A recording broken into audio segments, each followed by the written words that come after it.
আসসালামু আলাইকুম। আমন্ত্রণ জানাচ্ছি futurizer Bangladesh presents soft skill development প্রোগ্রামে, powered by Bioscope event and tourism.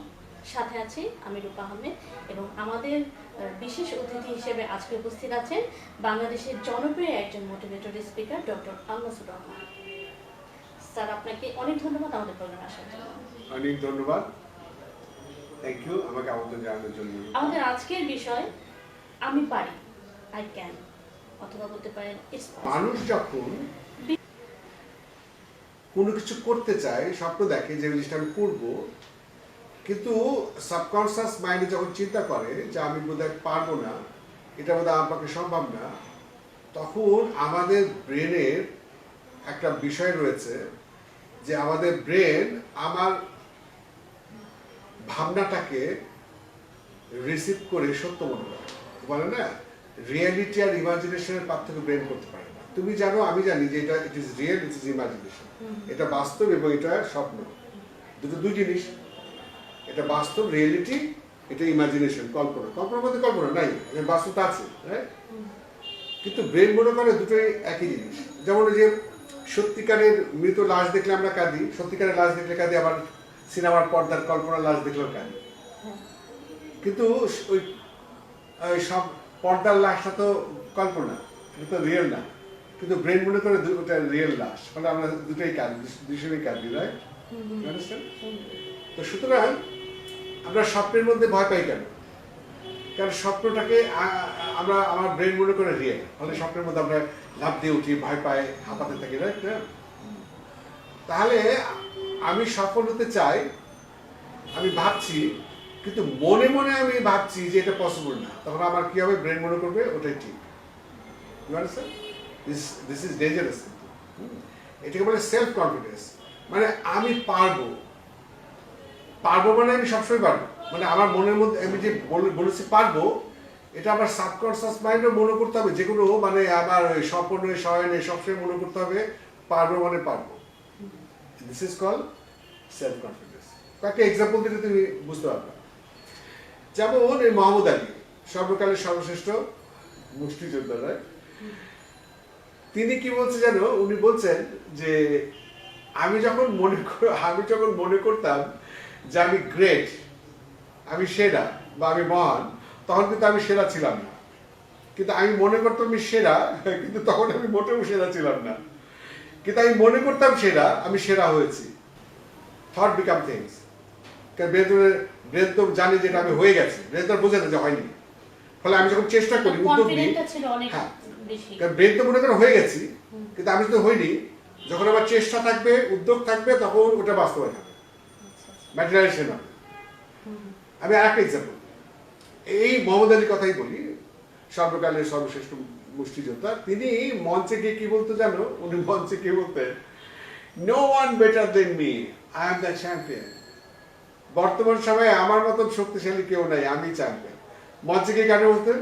মঞ্চে যে বলার সাথে সাথে তার ব্রেন মনে করতো ওইটাই ঠিক।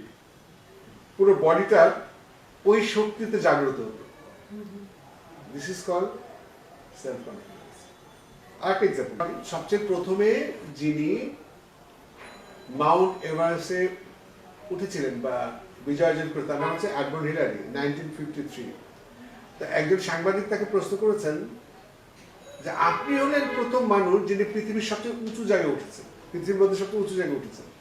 এই সবচেয়ে উঁচু জায়গায় উঠতে গিয়ে সবচেয়ে কঠিন কাজ আপনার কাছে কি মনে হচ্ছিল? তিনি বলেছিলেন, এত বড় একটা পর্বতমালা, এটাও আমার কাছে কোনো ব্যাপার ছিল না, এটা আমার কাছে কোনো কঠিন কাজ ছিল না। এক বছরের সবচেয়ে কঠিন কাজ কি মনে হয়েছিল? এটা আমার কাছে কোনো কঠিন কাজ মনে হয়নি।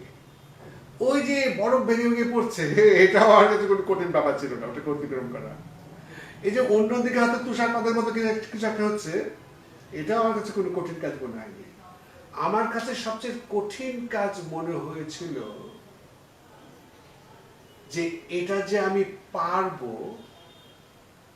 এটা যে আমার পক্ষে সম্ভব, এটা ভাবতে পারে সবচেয়ে কঠিন কাজ, যে এটা আমার পক্ষে সম্ভব, এটা সবচেয়ে কঠিন কাজ। তার মানে আমি পারবো, এটা ভাবতে পারা সবচেয়ে কঠিন কাজ। এবার ভেবেছে এই পারবো, কত দারুণ ব্যাপার না? একদম। একদম।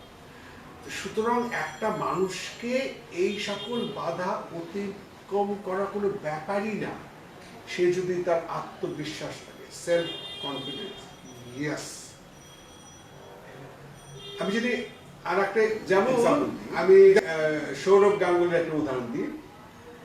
তো সৌরভ গাঙ্গুলি সেই দিন একটা আলোচনায় বলছিলেন যে তাকে সাংবাদিকরা প্রশ্ন করেছে যে যখন সচিন তেন্ডুলকর পৃথিবীর বিখ্যাত ওপেনার, বিখ্যাত ব্যাটসম্যান, হ্যাঁ সচিন তেন্ডুলকর বিখ্যাত ব্যাটসম্যান, তার সাথে যখন আপনি ওপেনিং এ নামতেন তখন তো আপনার কোনো পপুলারিটি ছিল না, আপনার জনপ্রিয় ছিল না, আপনি নাম করা ছিলেন না, তখন আপনার ভয় লাগতো না?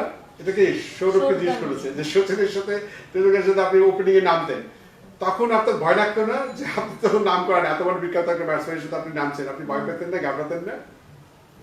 আপনি ভালো রেজাল্ট কি করে করতেন? সৌরভ গাঙ্গুলি কি উত্তর দিয়েছিলেন জানেন? তিনি বলেছিলেন যে আমার ওই পিচের মধ্যে উল্টো দিকে যে সচিন তেন্ডুলকর দাঁড়িয়ে আছে, এটা আমি ওর দিকে তাকাইতামই না। তিনি বলতেন যে আমি ভাবতাম আমার জায়গায় আমি বেস্ট, কারণ আমি সেলফ কনফিডেন্সটা বজায় রাখার জন্য আই এম দ্য বেস্ট, আমার জায়গায় আমি বেস্ট, ওর জায়গায় ও বেস্ট।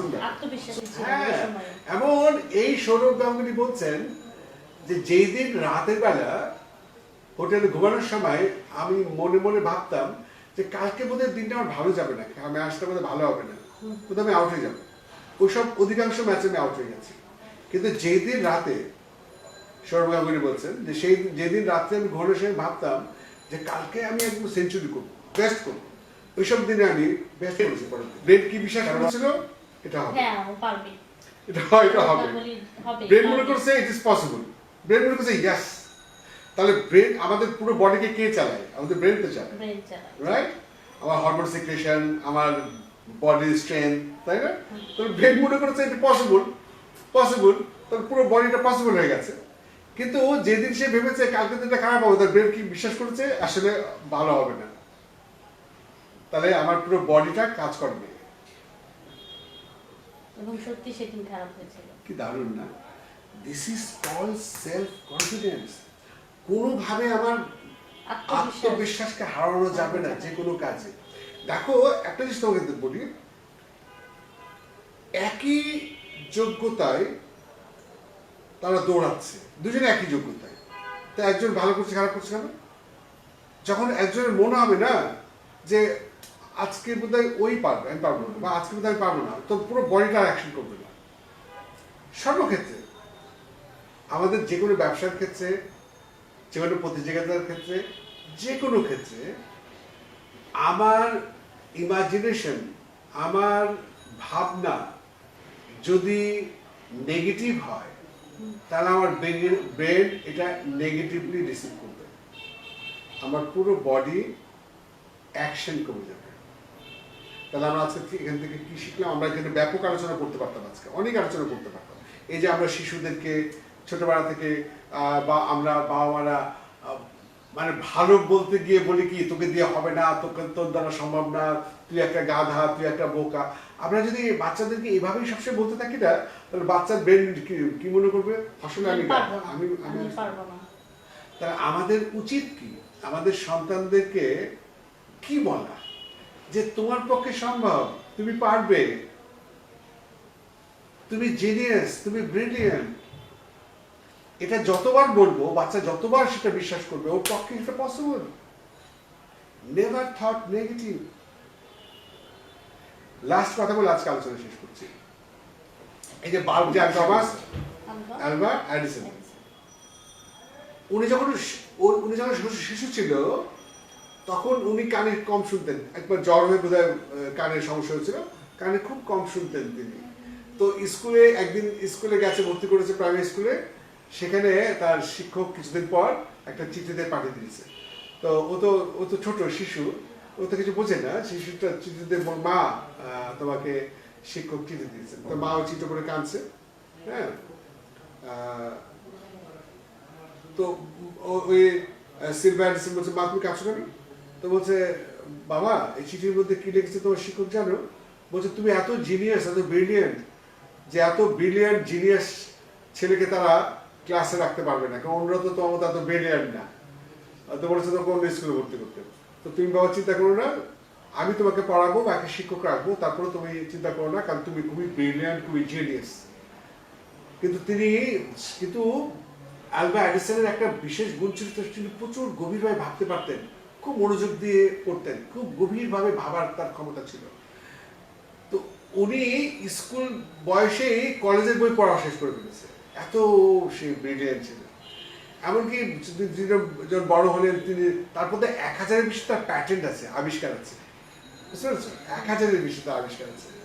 তো একদিন তার মা মারা গেলেন, তিনি বহু কিছু আবিষ্কার করেছেন। তো উনি করলেন কি, বাসার সব পুরোনো জিনিসপত্রগুলো গার্বেজ করছেন, ফেলে দিচ্ছেন, যে এত বাসায় পুরোনো জিনিসপত্র, সব পুরোনো জিনিসগুলো সরাতে সরাতে ফেলতে ফেলতে হঠাৎ করে একটা পুরোনো সুটকেস দেখেছে।